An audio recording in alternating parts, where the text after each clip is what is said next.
বাংলা সাহিত্যের রহস্য, রোমাঞ্চ এবং কিছু মজার গল্পে ভরা এই বিশেষ নিবেদন শুধুমাত্র আপনার জন্য। ঝরা পাতার মতো বইয়ের পাতা থেকে বেছে নেওয়া বেশ কিছু মণিমাণিক্যের সম্ভার নিয়ে হাজির হয় ঝরা পাতা ইউটিউব চ্যানেল। আর আজকের পর্বে শুনুন সত্যজিৎ রায়ের প্রফেসর শঙ্কুর অ্যাডভেঞ্চার কাহিনী করভাস। সত্যজিৎ রায়, জন্ম 1921 সালের 2রা মে। সত্যজিৎ রায় বাংলা চলচ্চিত্র তথা বাংলা সাহিত্য জগতের এক অন্যতম নক্ষত্র। তার সৃষ্ট চরিত্র ফেলুদা, প্রফেসর শঙ্কু, তারিণী খুড়ো আজও সমানভাবে জনপ্রিয় এবং বিখ্যাত। সত্যজিৎ রায় তার চলচ্চিত্র শিল্পের প্রতি অবদানের জন্য 1992 সালে একাডেমি পুরস্কারে আজীবন সম্মাননা লাভ করেন। এছাড়াও পেয়েছেন কান, বার্লিন সহ বিভিন্ন আন্তর্জাতিক চলচ্চিত্র উৎসব। চলচ্চিত্রে অবদানের জন্য তিনি অস্কার পুরস্কার লাভ করেন। সত্যজিৎ রায়ের মৃত্যু হয় 1992 সালের 23 এপ্রিল। আজকের গল্প করভাস প্রথম প্রকাশিত হয় 1379 বঙ্গাব্দে আনন্দমেলার পূজাবার্ষিকী সংখ্যায়। শুরু হচ্ছে আজকের গল্প সত্যজিৎ রায়ের প্রফেসর শঙ্কুর অ্যাডভেঞ্চার করভাস। 15ই আগস্ট। পাখি সম্পর্কে কৌতূহলটা আমার অনেক দিনের। ছেলেবেলায় আমাদের বাড়িতে একটা পোষা ময়না ছিল। সেটাকে আমি 100-র ওপর বাংলা শব্দ পরিষ্কারভাবে উচ্চারণ করতে শিখিয়েছিলাম। আমার ধারণা ছিল পাখি কথা বললেও কথার মানে বোঝে না। একবার এই ময়নাটাই এমন এক কাণ্ড করে বসলো যে আমার সে ধারণা প্রায় পাল্টে গেল। দুপুরবেলা সবেমাত্র আমি স্কুল থেকে ফিরছি, মা রেকাবিতে মোহনভোগ এনে দিয়েছেন। এমন সময় ময়নাটা হঠাৎ ভূমিকম্প ভূমিকম্প বলে চেঁচিয়ে উঠল। আমরা কোনো কম্পন টের পাইনি, কিন্তু পরের দিন কাগজে বেরোলো সিসমোগ্রাফ যন্ত্রে সত্যিই নাকি একটু মৃদু কম্পন ধরা পড়েছে। সেই থেকে পাখিদের বুদ্ধির দৌড় সম্পর্কে মনে একটা অনুসন্ধিৎসা রয়ে গেছে, কিন্তু অন্যান্য 5 রকম বৈজ্ঞানিক গবেষণার মধ্যে ওটা নিয়ে আর চর্চা করা হয়নি। আরেকটা কারণ অবশ্যই আমার বেড়াল নিউটন। নিউটন পাখি পছন্দ করে না, আর নিউটনকে অখুশি করে আমার কিছু করতে মন চায় না। সম্প্রতি বয়সের জন্যই বোধহয় নিউটন দেখছি পাখি সম্বন্ধে অনেকটা উদাসীন হয়ে পড়েছে। সেই কারণেই আমার ল্যাবরেটরিতে আবার কাক, চড়ুই, শালিক ঢুকতে আরম্ভ করেছে। আমি সকালে তাদের খেতে দিই। সেই খাদ্যের প্রত্যাশায় তারা সূর্য ওঠার আগে থেকেই আমার জানলার বাইরে জটলা করে। প্রত্যেক প্রাণীরই কিছু কিছু নির্দিষ্ট সহজাত ক্ষমতা থাকে। আমার ধারণা অন্য প্রাণীর তুলনায় পাখির ক্ষমতা আরও বেশি, আরও বিস্ময়কর। একটা বাবুইয়ের বাসা হাতে নিয়ে নেড়েচেড়ে দেখলে স্তম্ভিত হতে হয়।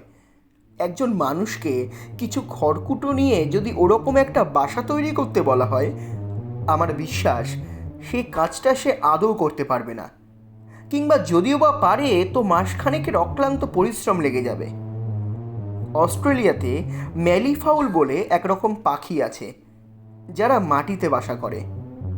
বালি, মাটি আর উদ্ভিজ দিয়ে তৈরি একটা ঢিপি, আর তার ভিতরে ঢোকার জন্য একটা গর্ত। ডিম পাড়ে বাসার ভিতরেই, কিন্তু সে পাখি ডিমে তা দেয় না। অথচ উত্তাপ না হলে তো ডিম ফুটে বাচ্চা বেরোবে না। উপায় কি?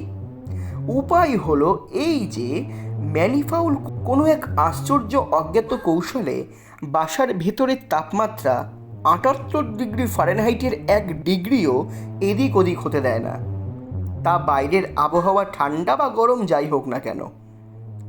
আরও রহস্য, গ্রিব নামক পাখি তাদের নিজেদের পালক ছিঁড়ে ছিঁড়ে খায় এবং শাবকদের খাওয়ায়। কেন তা কেউ জানে না। আবার এই একই গ্রিব পাখি জলে ভাসমান অবস্থায় কোনো শত্রুর আগমনের ইঙ্গিত পেলে নিজের দেহ ও পালক থেকে কোনো এক অজ্ঞাত উপায়ে বায়ু বার করে দিয়ে শরীরের স্পেসিফিক গ্র্যাভিটি বাড়িয়ে গলা অবধি জলে ডুবে ভাসতে থাকে। এছাড়া যাযাবর পাখির দিক নির্ণয় ক্ষমতা, ঈগল বাজের শিকার ক্ষমতা শকুনের ঘ্রাণ শক্তি, অসংখ্য পাখির আশ্চর্য সঙ্গীত প্রতিভা, এসব তো আছেই। এই কারণেই কিছুদিন থেকে পাখির পিছনে কিছুটা চিন্তা ও সময় দিতে ইচ্ছে করছে। তার সহজাত বুদ্ধির বাইরে তাকে কত দূর পর্যন্ত নতুন জিনিস শেখানো যায়, মানুষের জ্ঞান, মানুষের বুদ্ধি তার মধ্যে সঞ্চার করা যায় কি? এমন যন্ত্র কি তৈরি করা সম্ভব যার সাহায্যে এই কাজটা হতে পারে? 20শে সেপ্টেম্বর। আমার পাখি পড়ানো যন্ত্র নিয়ে কাজ চলছে। আমি সহজ পথে বিশ্বাসী। আমার যন্ত্র তাই হবে জলের মতো সহজ। দুটি অংশে ভাগ হবে এই যন্ত্র। একটি হবে খাঁচার মতো, পাখি থাকবে সেই খাঁচার মধ্যে। খাঁচার সঙ্গে বৈদ্যুতিক যোগ থাকবে দ্বিতীয় অংশের। এই অংশটি থেকে জ্ঞান ও বুদ্ধি চালিত হবে পাখির মস্তিষ্কে। এই 1 মাস আমার ল্যাবরেটরি জানলা দিয়ে খাদ্যের লোভে যেসব পাখি এসে ঢুকেছে সেগুলোকে আমি খুব মনোযোগ দিয়ে স্টাডি করেছি। কাক, চড়ুই, শালিক ছাড়াও পায়রা, ঘুঘু, টিয়া, বুলবুলি ইত্যাদিও মাঝে মাঝে আসে। সব পাখির মধ্যে একটি বিশেষ পাখি বিশেষভাবে আমার দৃষ্টি আকর্ষণ করেছে। সেটা হলো একটা কাক। দাঁড় কাক নয়, সাধারণ কাক। কাকটা আমার চেনা হয়ে গেছে। ডান চোখের নিচে একটা সাদা ফুটকি আছে। সেটা থেকে তো তাকে চেনাই যায়। তাছাড়া হাবভাবও অন্য কাকের চেয়ে বেশ একটু অন্যরকম।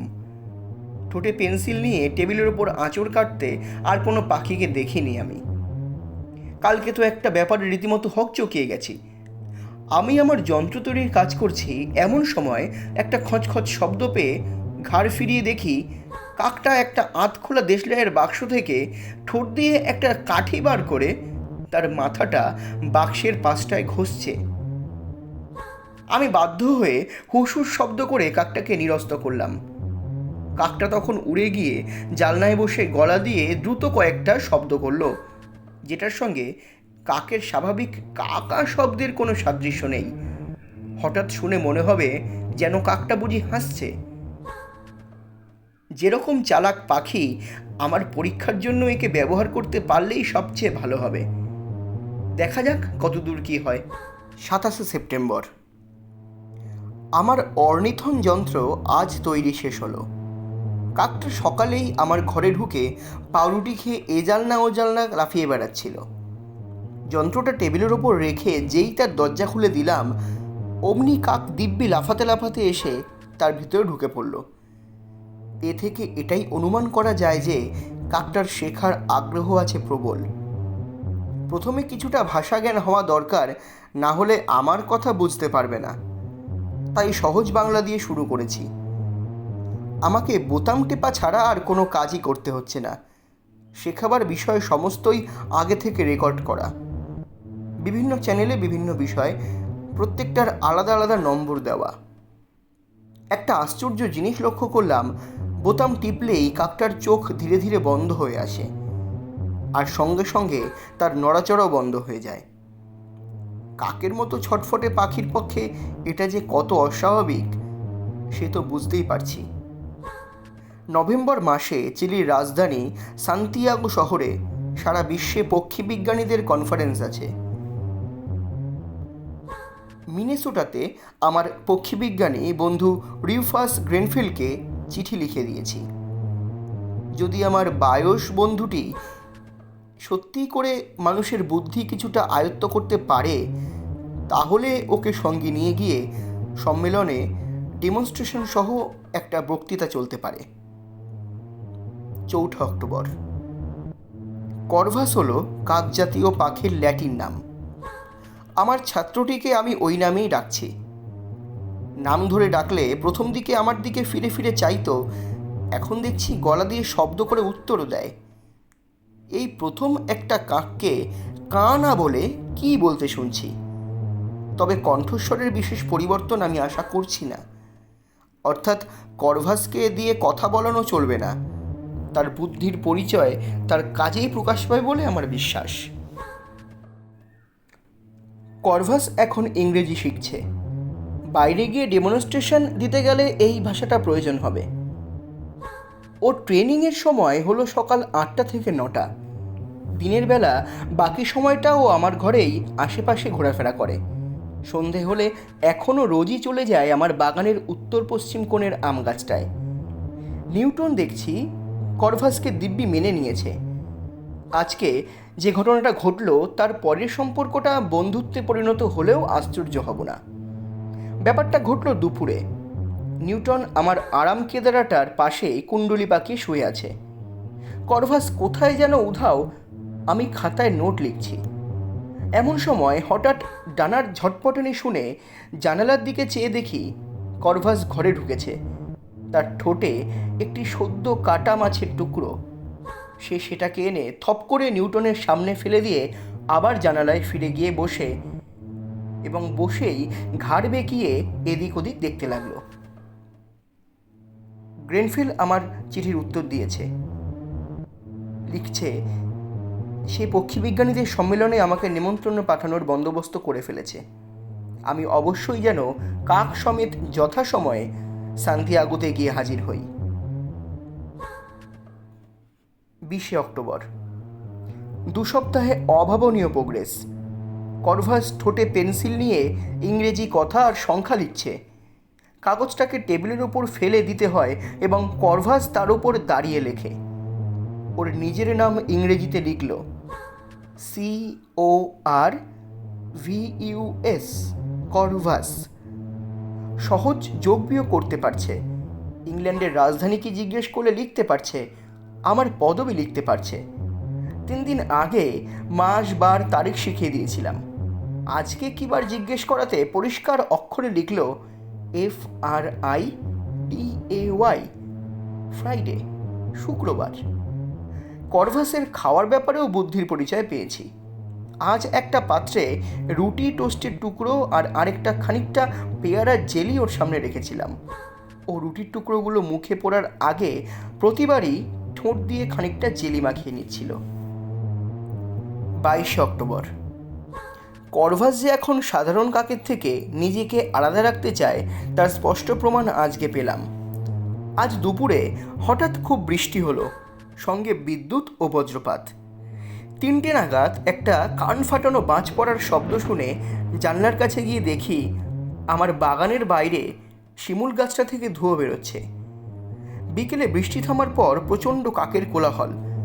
এ তল্লাটে যত কাক আছে সব ওই মরা গাছটায় জড়ো হয়ে হল্লা করছে। আমার চাকর প্রহ্লাদকে ব্যাপারটা দেখতে পাঠালাম। সে ফিরে এসে বলল, বাবু, একটা কাক মরে পড়ে আছে গাছটা নিচে, তাই এত চিল্লামিল্লি। বুঝলাম বাজ পড়ার ফলেই কাকটার মৃত্যু হয়েছে। কিন্তু আশ্চর্য, করভাস আমার ঘর থেকে বেরোবার কোনো রকম আগ্রহই দেখালো না। সে এক মনে পেন্সিল মুখে দিয়ে প্রাইম নাম্বারস লিখে চলেছে। 2, 3, 4, 5, 7, 11, 13। 7 নভেম্বর। করভাসকে এখন সদর্পে বৈজ্ঞানিক মহলে উপস্থিত করা চলে। পাখিকে শিখিয়ে পড়িয়ে খুঁটিনাটি ফরমাস খাটানোর নানা রকম উদাহরণ পাওয়া যায়, কিন্তু করভাসের মতো এমন শিক্ষিত পাখির নজির পৃথিবীর ইতিহাসে আর আছে বলে আমার জানা নেই। অর্নিথন যন্ত্রের প্রয়োজন ফুরিয়ে গেছে। অঙ্ক, জ্যামিতি, ইতিহাস, ভূগোল, পদার্থবিজ্ঞান, রসায়ন ইত্যাদি সব বিষয়েই যেসব প্রশ্ন উত্তর সংখ্যার সাহায্যে বা অল্প কয়েকটি শব্দের সাহায্য দেওয়া যায়, করভাস তা শিখে নিয়েছে। সঙ্গে সঙ্গে ওর মধ্যে যে জিনিসটা প্রায় আপনার থেকেই জেগে উঠেছে সেটাকে বলা যায় মানবসুলভ বুদ্ধি বা হিউম্যান ইন্টেলিজেন্সি, যেটার সঙ্গে পাখির কোনো সম্পর্ক নেই। উদাহরণস্বরূপ একটা ঘটনার উল্লেখ করা যেতে পারে। সান্তিয়াগো যাব বলে আজ সকালে আমার সুটকেস গোছাচ্ছিলাম।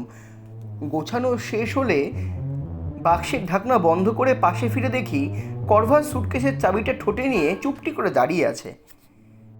কাল গ্রেনফিলের একটা চিঠি পেয়েছি। ও সান্তিয়াগো পৌঁছে গেছে। পক্ষীবিজ্ঞানী সম্মেলনের কর্তৃপক্ষ আমার আসার পথ চেয়ে আছে। এর আগে এইসব সম্মেলনে কেবল পাখি নিয়ে বক্তৃতাই হয়েছে। জ্যান্ত পাখির সাহায্যে উদাহরণ সমেত কোনো বক্তৃতা কখনোই হয়নি। গত 2 মাসের গবেষণার ফলে পাখির মস্তিষ্কের বিষয়ে আমি যে দুর্লভ জ্ঞান সঞ্চয় করেছি সে সম্পর্কে একটা প্রবন্ধ লিখছি। সেটাই হবে সম্মেলনে আমার পেপার। প্রতিবাদীর মুখ বন্ধ করার জন্য সঙ্গে থাকবে করভাস। 10ই নভেম্বর। দক্ষিণ আমেরিকা যাবার পথে প্লেনে বসে এই ডায়েরি লিখছি। একটিমাত্র ঘটনায় লেখার আছে, বাড়ি থেকে যখন রওনা হব তখন করভাস হঠাৎ দেখি তার খাঁচা থেকে বার হওয়ার জন্য ভারী ছটফটানি আরম্ভ করেছে। কি ব্যাপার বুঝতে না পেরে খাঁচার দরজা খুলে দিতেই সে শটান উড়ে গিয়ে আমার রাইটিং টেবিলে বসে ঠোঁট দিয়ে ওপরের দেরাজটায় ভীষণভাবে ব্যস্তভাবে টোকা মারতে আরম্ভ করলো। দেরাজ খুলে দেখি আমার পাসপোর্টটা তার মধ্যে রয়ে গেছে। একটা নতুন ধরনের খাঁচা বানিয়ে নিয়েছি। যে আবহাওয়া করভাসের পক্ষে সবচেয়ে আরামদায়ক, খাঁচার ভিতর কৃত্রিম উপায়ে সেই আবহাওয়া বজায় রাখার ব্যবস্থা করেছি। খাবার জন্য কাকের পক্ষে পুষ্টিকর ভিটামিন দিয়ে হোমিওপ্যাথিক বড়ির মতো মুখরোচক বড়িও তৈরি করে নিয়েছি। প্লেনের যাত্রীদের মধ্যে কেউই বোধহয় এর আগে কখনো পোষা কাক দেখেননি।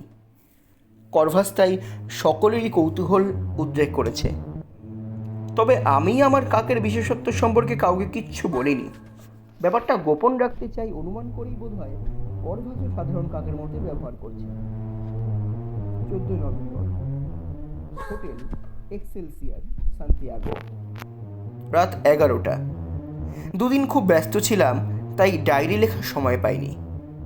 আগে আমার বক্তৃতার কথাটা বলেনি। তারপর এই কিছুক্ষণ আগের চাঞ্চল্যকর ঘটনায় আসা যাবে। এক কথায় বলা যায় করভাস সহ আমার বক্তৃতাটা হয়েছে another feather in my cap. লেখাটা পড়তে লেগেছিল আধ ঘন্টা। তারপর করভাসকে নিয়ে ডেমনস্ট্রেশন চলল 1 ঘন্টার ওপর। আমি মঞ্চে উঠেই করভাসকে খাঁচা থেকে বার করে টেবিলের ওপর ছেড়ে দিয়েছিলাম। প্রকাণ্ড লম্বা মেহগনির টেবিল, তার পেছনে লাইন করে সম্মেলনের কর্তৃপক্ষরা বসেছেন। আমি একপাশে দাঁড়িয়ে মাইক্রোফোনে আমার প্রবন্ধ পড়ছি। পড়া যতক্ষণ চলল ততক্ষণ করভাসও এক পাও নড়েনি।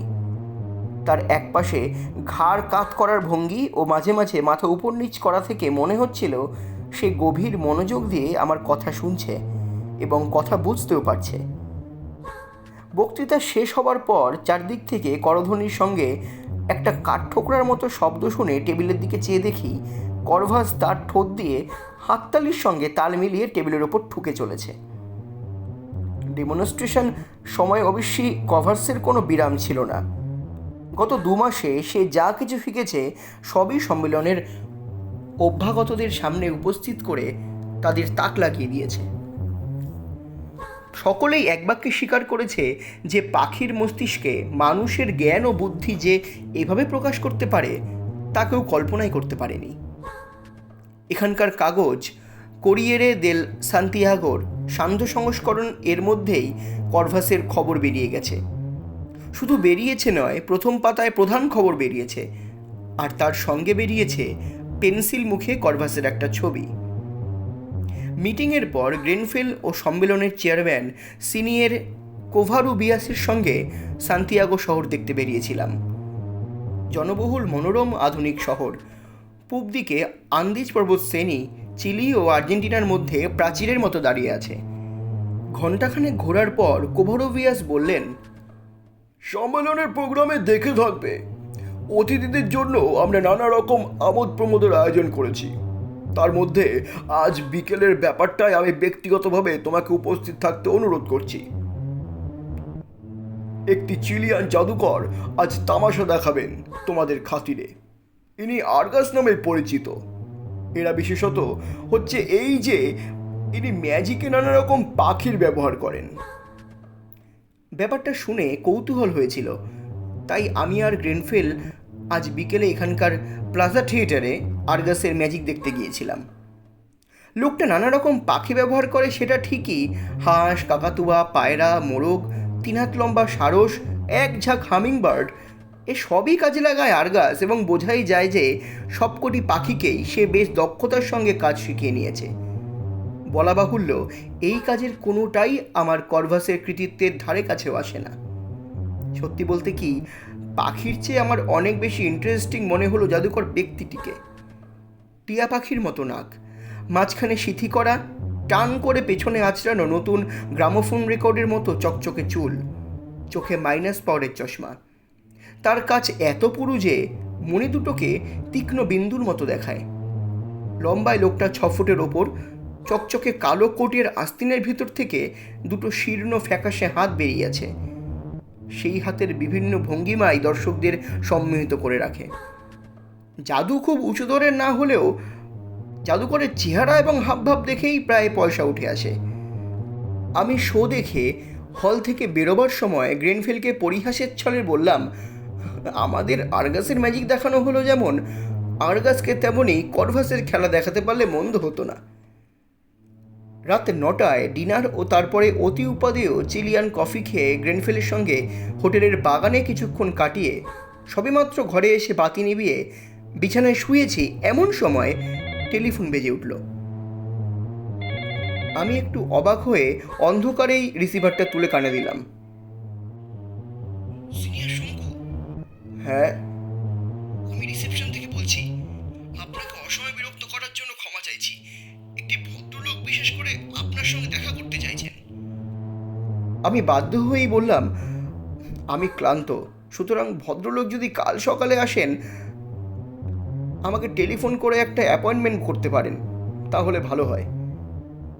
নিশ্চয়ই কোনো রিপোর্টার। এর মধ্যেই 4 জন সাংবাদিককে ইন্টারভিউ দিতে হয়েছে এবং তারা যেসব প্রশ্ন করেছে তাতে আমার মতো ঠান্ডা মেজাজের মানুষকেও রীতিমতো অসহিষ্ণু হয়ে পড়তে হয়েছে। একজন সরাসরি জিজ্ঞেস করলেন, ভারতবর্ষে যেমন গরুকে পুজো করা হয় তেমনই কাককেও হয় কিনা। রিসেপশন লোকটির সঙ্গে কথা বলে বলল, সিনিয়র শঙ্কু, ভদ্রলোক বলছেন তিনি 5 মিনিটের বেশি সময় নেবেন না, সকালে ওর একটা অন্য এঙ্গেজমেন্ট আছে। বললাম, যিনি এসেছেন তিনি কি সংবাদপত্রের লোক? না, তিনি হলেন বিখ্যাত চিলিয়ান জাদুকর আর্গাস। নামটা শুনেই বাধ্য হয়ে ভদ্রলোককে উপরে আসতে বলতে হলো। বিছানার পাশের টেবিলে ল্যাম্পটা জ্বালিয়ে দিলাম। 3 মিনিট পরে কলিং বেল বেজে উঠল। দরজা খুলে যাকে সামনে দেখলাম তাকে স্টেজে 6 ফুট বলে মনে হয়েছিল, এখন বুঝলাম তিনি 6.5 ফুটেরও বেশি লম্বা। সত্যি বলতে কি, এত লম্বা মানুষ এর আগে আমি কখনো দেখিনি। বিলিতি কায়দায় সামনের দিকে ঝুঁকে পড়ে নমস্কার জানাবার সময়েও তিনি আমার চেয়ে প্রায় 6 ইঞ্চি লম্বা রয়ে গেলেন। ভদ্রলোককে ঘরে আসতে বললাম। স্টেজের পোশাক ছেড়ে জাদুকর এখন সাধারণ স্যুট পরে এসেছেন, তবে এ স্যুটের রঙও কালো। ঘরে ঢোকার পর লক্ষ্য করলাম কোটের পকেটে কোরিয়েরে দেল সান্তিয়াগোর সান্ধ্য সংস্করণ। আর্গাস চেয়ারে বসার পর তার ম্যাজিকের তারিফ করে বললাম, যতদূর মনে পড়ছে গ্রিক উপকথায় আর্গাস নামক একজন কীর্তিমান পুরুষের কথা পড়েছি, যার সর্বাঙ্গে ছিল সহস্র চোখ। একজন জাদুকরের পক্ষে নামটা বেশ মানানসই।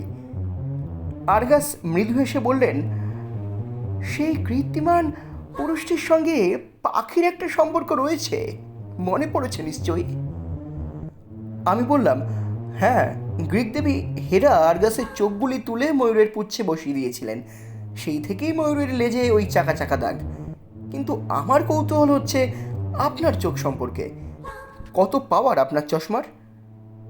-20। তবে তাতে কিছু আসে যায় না, আমার পাখিগুলোর কোনোটারই চশমার প্রয়োজন হয় না। নিজের রসিকতায় নিজেই অট্টহাস্য করে উঠলেন আর্গাস, কিন্তু সে হাসি ফুরোবার আগেই ভদ্রলোক হঠাৎ মুখ হাওয়া অবস্থাতেই থেকে গেলেন। তার চোখ চলে গেছে আমার ঘরের তাকে রাখা প্লাস্টিকের খাঁচাটার দিকে। করভাস ঘুমিয়ে পড়েছিল। এখন দেখছি জাদুকরের অট্টহাসিতেই বোধহয় তার ঘুমটা ভেঙে গেছে। সে দিব্যি ড্যাব ড্যাব করে চেয়ে আছে আগন্তুকটির দিকে। আর্গাস মুখা অবস্থাতেই চেয়ার ছেড়ে উঠে খাঁচাটার দিকে এগিয়ে গেলেন।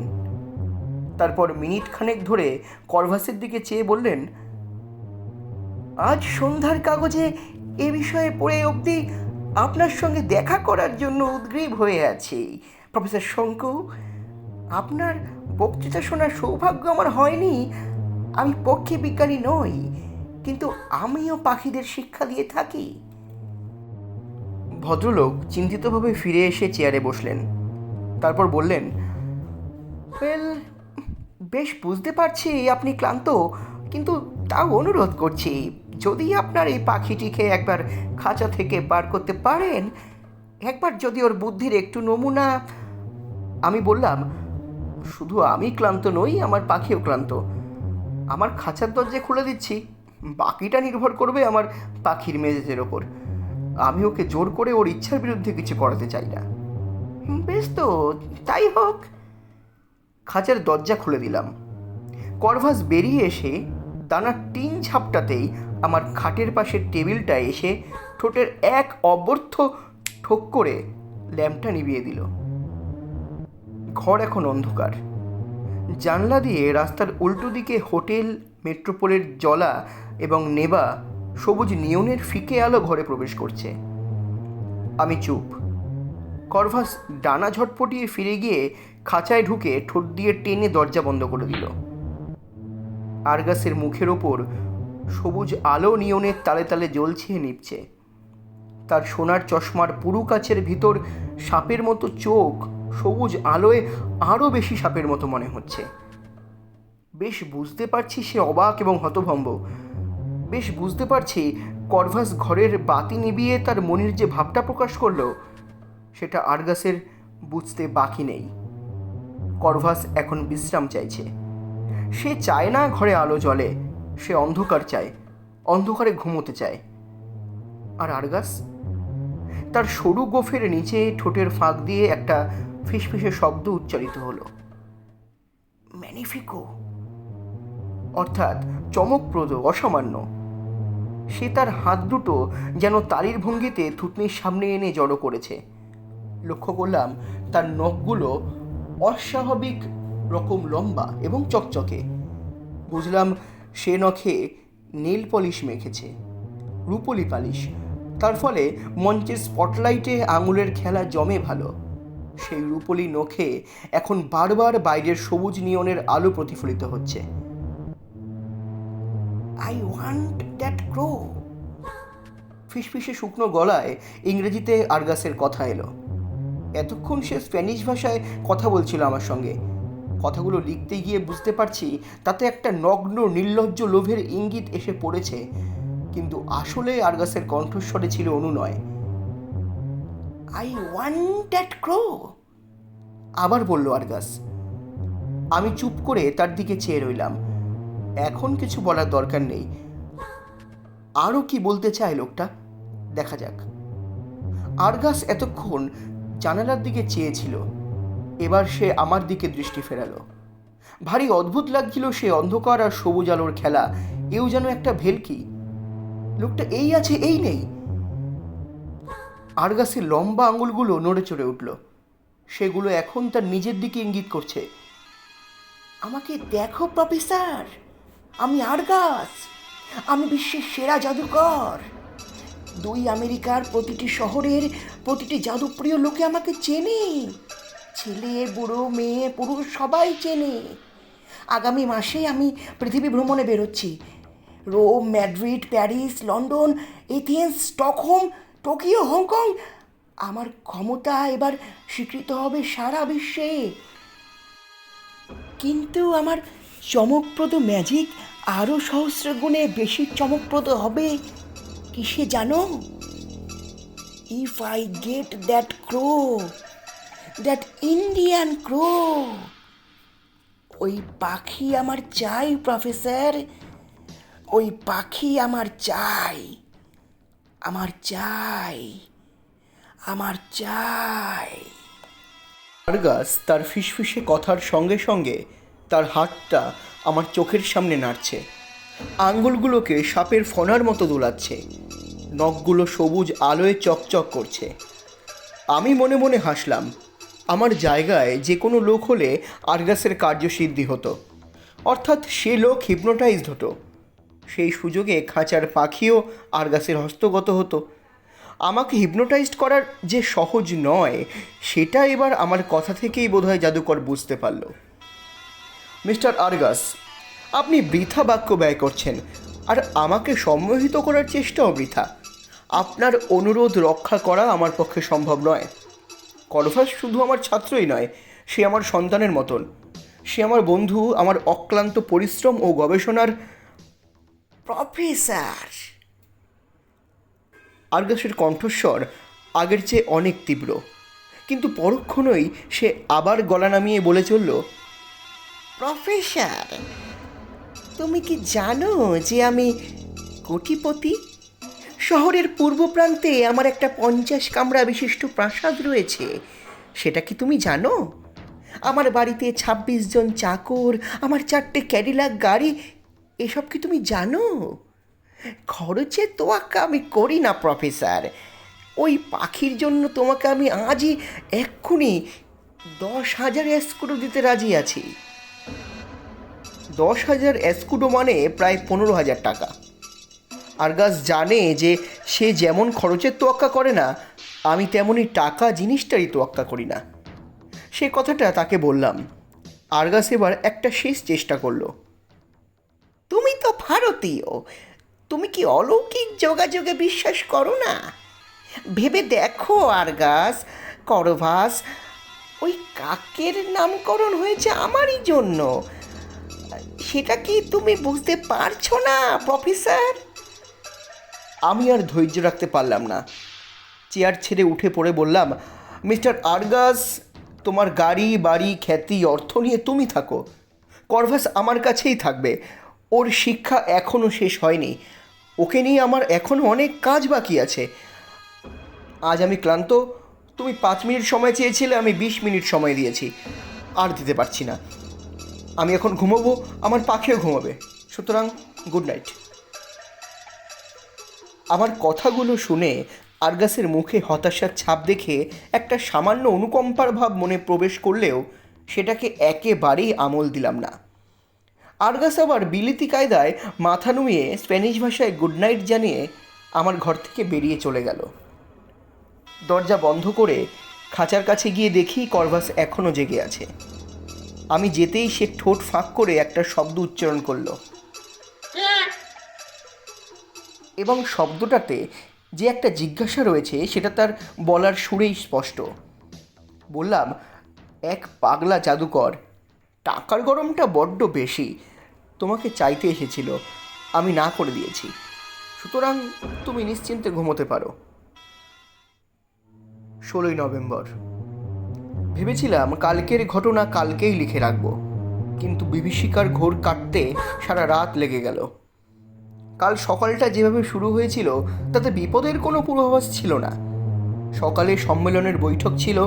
তার মধ্যে উল্লেখযোগ্য ঘটনা হচ্ছে জাপানি পক্ষীবিজ্ঞানী তোমাসাকা মোরিমোতোর ঘোর ক্লান্তিকর ভাষণ। সঙ্গে করভাসকে নিয়ে গিয়েছিলাম। প্রায় 1 ঘন্টা বক্তৃতার পর হঠাৎ খেই হারিয়ে ফেলে মোরিমোতো আমতা আমতা করছিল। এমন সময় করভাস হঠাৎ আমার চেয়ারের হাতলে সশব্দে ঠোঁট তালি আরম্ভ করে দিল। হলের লোক তাতে হো হো করে হেসে উঠতেই আমি ভারী অপ্রস্তুতে পড়ে গিয়েছিলাম। দুপুরে আমাদের হোটেলেই সম্মেলনের কয়েকজন ডেলিগেটের সঙ্গে লাঞ্চ ছিল। সেখানে যাবার আগে আমি আমার 71 নম্বর ঘরে এসে করভাসকে খাঁচায় রেখে খাবার দিয়ে বললাম, তুমি থাকো, আমি খেয়ে আসছি। বাধ্য করভাস কোনো আপত্তি করল না। লাঞ্চ শেষ করে যখন উপরে এসেছি তখন 2:30। দরজায় চাবি লাগাতেই বুঝলাম সেটার প্রয়োজন হবে না, কারণ দরজা খোলা। মুহূর্তের মধ্যে একটা চরম বিপদের আশঙ্কা আমার রক্ত জল করে দিল। ঝড়ের মতো ঘরে ঢুকে দেখি যা ভেবেছিলাম তাই, খাঁচা সমেত করভাস উধাও। আবার ঝড়ের মতো ঘরের বাইরে এলাম। উত্তর দিকে 2টো ঘর, পরেই বাদিকে রুম বয়দের ঘর। ঊর্ধ্বশ্বাসে সে ঘরে গিয়ে দেখি 2টো রুম বয় পাশাপাশি পাথরের মতো দাঁড়িয়ে আছে। তাদের চোখের চাহনি দেখেই বুঝতে পারলাম তাদের দুজনকেই হিপনোটাইজ করা হয়েছে। চলে গেলাম 107 নম্বর ঘরে গ্রেনফেলের কাছে। তাকে সমস্ত ব্যাপারটা বলে দুজন শটান গিয়ে হাজির হলাম একতলার রিসেপশনে। রিসেপশন ক্লার্ক বলল, আমাদের কাছ থেকে কেউ আপনার ঘরের চাবি চাইতে আসেনি। ডুপ্লিকেট চাবি রুম বয়দের কাছেই থাকে, তারা যদি দিয়ে থাকে। রুম বয়দের অবশ্যই দেওয়ার দরকার হয়নি। আরগাস তাদের জাদু বলে অকেজো করে দিয়ে নিজেই চাবি নিয়ে তার কাজ হাসিল করেছে। শেষটায় হোটেলের দ্বাররক্ষকের কাছে গিয়ে আসল খবর পাওয়া গেল। সে বলল ০.৫ ঘন্টা আগে একটা সিলভার ক্যাডিলাক গাড়িতে আরগাস এসেছিলেন এবং তার ১০ মিনিট পরেই হাতে একটা সেলোফোনের ব্যাগ নিয়ে তিনি হোটেল থেকে বেরিয়ে গাড়িতে উঠে চলে যান। রূপলি রঙের ক্যাডিলাক, কিন্তু এখান থেকে কোথায় গেছে আরগাস? তার বাড়িতে কি, না অন্য কোথাও? অবশেষে কোভারুবিয়াসের শরণাপন্ন হতে হলো। ভদ্রলোক বললেন, আরগাসের বাড়ি কোথায় সেটা এক্ষুনি জেনে দিতে পারি, কিন্তু তাতে কি লাভ হবে? সে কি আর বাড়িতে গেছে? সে তোমার করভাসকে নিয়ে নিশ্চয়ই অন্য কোথাও গা ঢাকা দিয়েছে। তবে সে যদি শহরের বাইরে বেরোতে যায় তাহলে একটাই রাস্তা আছে। তোমাদের আমি ভালো গাড়ি, ভালো ড্রাইভার আর সঙ্গে পুলিশ দিতে পারি, কিন্তু খুব কম। ০.৫ ঘন্টার মধ্যে বেরিয়ে পড়ো। হাইওয়ে ধরে চলে যাবে, যদি কপালে থাকে তো তার সন্ধান পাবে। ৩:১৫ মধ্যে আমরা বেরিয়ে পড়লাম। রওনা হবার আগে হোটেল থেকে ফোন করে জেনে নিয়েছিলাম যে আরগাস, তার আসল নাম দেবিঙ্গো বার্তেলেমে সারমিয়েন্তো, তার বাড়িতে ফেরেননি। আমাদের সঙ্গে ২জন সশস্ত্র পুলিশ। আমরা পুলিশেরই গাড়িতে চলেছি। ২জন পুলিশের একজন ছোকরা বয়স, নাম কারেবাস। দেখলাম আরগাস সম্বন্ধে বেশ খবর টবর রাখে। বলল, সান্তিয়াগো এবং আশেপাশের আরগাসের নাকি একাধিক আস্তানা আছে। এককালে জিপসিদের সঙ্গে অনেকটা সময় কাটিয়েছে। ১৯ বছর বয়স থেকে ম্যাজিক দেখাতে আরম্ভ করেছে। পাখি নিয়ে ম্যাজিক শুরু করেছে বছর ৪ আগে, আর সেই থেকেই ওর জনপ্রিয়তা বাড়তে শুরু করেছে। আমি জিজ্ঞেস করলাম, ও কি সত্যি কোটিপতি? কারিবাস বলল, তাই তো মনে হয়, তবে লোকটা ভয়ানক কঞ্জুস, কাউকে বিশ্বাস করে না। তাই ওর বন্ধু বলতে এখন আর বিশেষ কেউ নেই। শহর থেকে বেরিয়ে হাইওয়েতে পড়ে এবার একটা মুশকিল হলো। হাইওয়ে দুভাগে ভাগ হয়ে একটা চলে গেছে উত্তরের লস আন্ডিজের দিকে, আরেকটা চলে গেছে পশ্চিমে ভালপারাইজো বন্দর পর্যন্ত। দুটো হাইওয়ের মুখের কাছে একটা পেট্রোলের দোকান। দোকানের লোকটাকে জিজ্ঞেস করাতেই সে বলল, ক্যাডিলাক, সিনিয়র আরগাসের ক্যাডিলাক, সে তো গেছে ভালপারাইজোর রাস্তায়। আমাদের কালো মার্সিডিজ তীর বেগে রওনা দিল ভালপারাইজোর উদ্দেশ্যে। করভাসের প্রাণহানি হবে না সেটা জানি, কারণ তার প্রতি আরগাসের লোভটা খাঁটি। কিন্তু কাল রাত্রে করভাসের হাবভাব দেখেই বুঝেছিলাম যে সে জাদুকর লোকটিকে মোটেই পছন্দ করছে না। সুতরাং আরগাসের খপ্পরে পড়ে তার যে মনের অবস্থা কী হবে সেটা ভাবতেই খারাপ লাগছে। পথে আরও দুটো পেট্রোল স্টেশন পড়ল এবং দুটোই মালিকের সঙ্গে কথা বলে আমরা নিশ্চিন্ত হলাম যে আরগাসের সিলভার ক্যাডিলাক এই রাস্তা দিয়েই গেছে। আমি আশাবাদী লোক। নানান সময় নানান সংকট থেকে অক্ষত অবস্থায় বেরিয়ে এসেছি। আজ পর্যন্ত আমার কোনো অভিযানই ব্যর্থ হয়নি। কিন্তু আমার পাশে বসে গ্রিনফিল্ড ঘন ঘন মাথা নাড়ছে আর বলছে, ভুলে যেও না শঙ্কু, তুমি একজন অত্যন্ত ধূর্ত লোকের সঙ্গে প্রতিদ্বন্দ্বিতায় নেমেছ। তোমার করভাসকে সে যখন একবার হাতে পেয়েছে তখন সে পাখি তুমি সহজে ফিরে পাবে না, এটা জেনে রাখো। কারিবাস বলল, সিনিয়র আরগাসের হাতে কিন্তু অস্ত্র থাকার সম্ভাবনা রয়েছে। এককালে তার অনেক ম্যাজিকে তাকে আসল রিভলভার ব্যবহার করতে দেখেছি আমি। হাইওয়ে ক্রমে ঢালু নামছে। সান্তিয়াগোর ১৬০০ ফুট থেকে এখন আমরা ১০০০-এ নেমে এসেছি। পেছনে দূরে পর্বতশ্রেণী ক্রমে ঝাপসা হয়ে মিলিয়ে আসছে। ৪০ মাইল পথ এসেছি, আরও ৪০ মাইল গেলে তবেই ভালপারাইজো।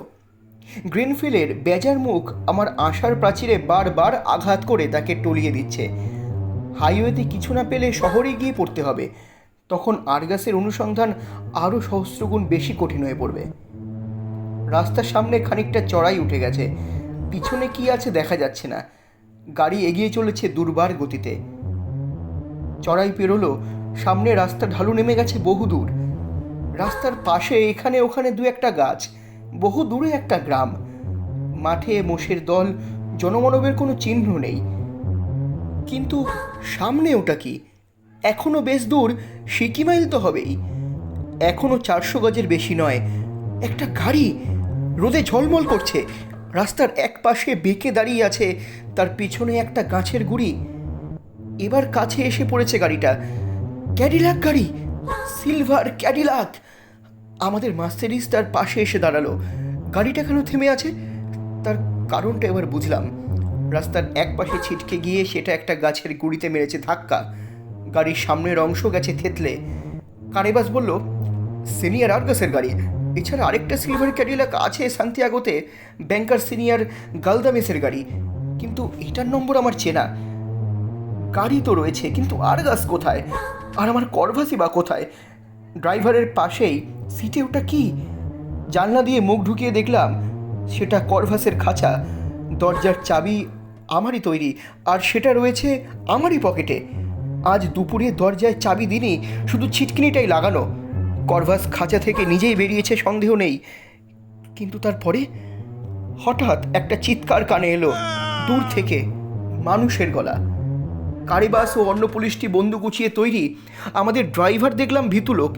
সে মাটিতে হাঁটু গেড়ে বসে মেরি মাতার নাম জপ করতে শুরু করেছে। গ্রেনফেল ফিসফিস করে বলল, ম্যাজিশিয়ান যাত্রা আমাকে বড্ড আনকমফোর্টেবল করে তোলে। আমি বললাম, তুমি বরং আমাদের গাড়ির ভিতরে গিয়ে বসো। চিৎকারটা আমাদের দিকে এগিয়ে আসছে, রাস্তার বাঁ দিক থেকে। কিছু দূরে কতগুলো ঝোপড়া, দু একটা বড় বড় গাছও রয়েছে, সেই দিক থেকেই আসছে চিৎকারটা। কাল রাতে ফিসফিসে গলা শুনেছি, তাই চিনতে দেরি হলো। এই গলা আর্গাসের। অকথ্য অশ্রাব্য স্প্যানিশে সে গাল দিয়ে চলেছে। কার উদ্দেশ্যে? ডেভিল বা শয়তানের স্প্যানিশ প্রতিশব্দটা বার কয়েক কানে এলো, আর তার সঙ্গে করভাসের নামটা। কোথায় গেল সেই শয়তান পাখি? করভাস, করভাস, মূর্খ পাখি, শয়তান পাখি। নরকবাস আছে তোর কপালে, নরকবাস করভাস, নরকবাস। আর্গাসের কথা আচমকা থেমে গেল, কারণ সে আমাদের দেখতে পেয়েছে। আমরাও দেখতে পাচ্ছি তাকে। তার দু হাতে দুটো রিভলভার। 100 হাত দূরে একটা ঝোপড়ার সামনে দাঁড়িয়ে আছে সে। কারিবাস হুঙ্কার দিয়ে উঠল, সিনিয়র আর্গাস, তোমার অস্ত্র নামাও, নইলে। একটা কর্ণপটহ বিদারক শব্দে আমাদের মার্সিডিজের দরজায় একটা রিভলভারের গুলি এসে লাগলো। তারপর আরও 3টে গুলির শব্দ। এদিকে ওদিকে আমাদের মাথার উপর দিয়ে ছিটকে ছিটকে বেরিয়ে গেল সেগুলো। কারিবাস দীপ্ত কণ্ঠে চেঁচিয়ে উঠল, সিনিয়র আর্গাস, আমাদের কাছে বন্দুক রয়েছে, আমরা পুলিশ।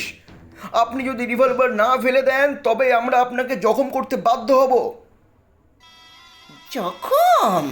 জখম? আর্গাস শুকনো গলায় আর্তনাদ করে উঠল, তোমরা পুলিশ? আমি যে কিছুই দেখতে পাচ্ছি না। আর্গাস এখন 25 হাতের মধ্যে। এইবার বুঝলাম তার দশাটা। তার চশমাটি খোয়া যাওয়াতে সে প্রায় অন্ধের সামিল হয়ে পড়ে যত্রতত্র গুলি চালিয়েছে। আর্গাস হাতের অস্ত্র ফেলে দিয়ে হোঁচট খেতে খেতে এগিয়ে এলো। কারিবাস ও অন্য পুলিশটি তার দিকে এগিয়ে গেল। আমি জানি এ সংকটে আর্গাসের কোনো ভেলকি কাজ করবে না, তার অবস্থা অত্যন্ত শোচনীয়। কারিবাস এগিয়ে গিয়ে মাটি থেকে রিভলভার দুটো তুলে নিল। আর্গাস তখন বলছে, সে পাখি উধাও হয়ে গেল, দ্যাট ইন্ডিয়ান ক্রো, শয়তান পাখি, কিন্তু কি অসামান্য তার বুদ্ধি। গ্রেনফেল কিছুক্ষণ থেকেই ফিসফিস করে কি যেন বলতে চেষ্টা করছিল। এবারে তার কথাটা বুঝতে পারলাম। শঙ্কু, দ্যাট বার্ড ইজ হিয়ার। কিরকম? কোথায় করভাস? আমি তো দেখছি না তাকে। গ্রেনফেল রাস্তার উল্টো দিকে ন্যাড়া অ্যাকেসিয়া গাছটার মাথার দিকে আঙ্গুল দেখালো। উপরে চেয়ে দেখলাম, সত্যিই তো আমার বন্ধু, আমার শিষ্য, আমার প্রিয় করভাস গাছটার সবচেয়ে উঁচু ডালে বসে নিশ্চিন্তভাবে আমার দিকে চেয়ে, বলা ভালো আমাদের দিকে চেয়ে ঘাড় নিচু করে দেখছে।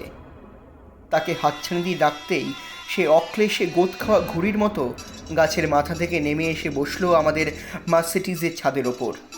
তারপর অতি সন্তর্পণে, যেন জিনিসটার মূল্য সে ভালোভাবেই জানে, তার ঠোঁট থেকে তার সামনেই নামিয়ে রাখলো আর্গাসের -20 পাওয়ারের সোনার চশমাটা।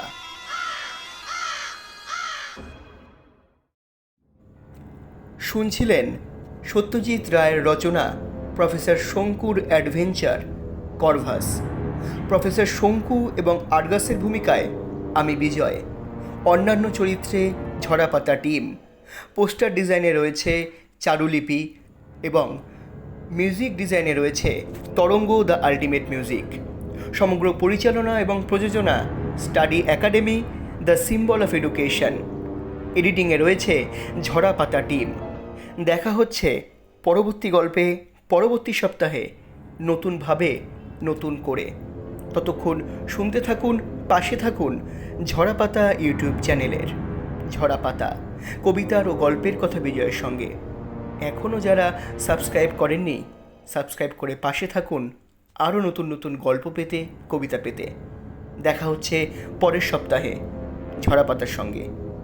ভালো থাকবেন, সুস্থ থাকবেন, ঝরাপাতার সঙ্গে থাকবেন।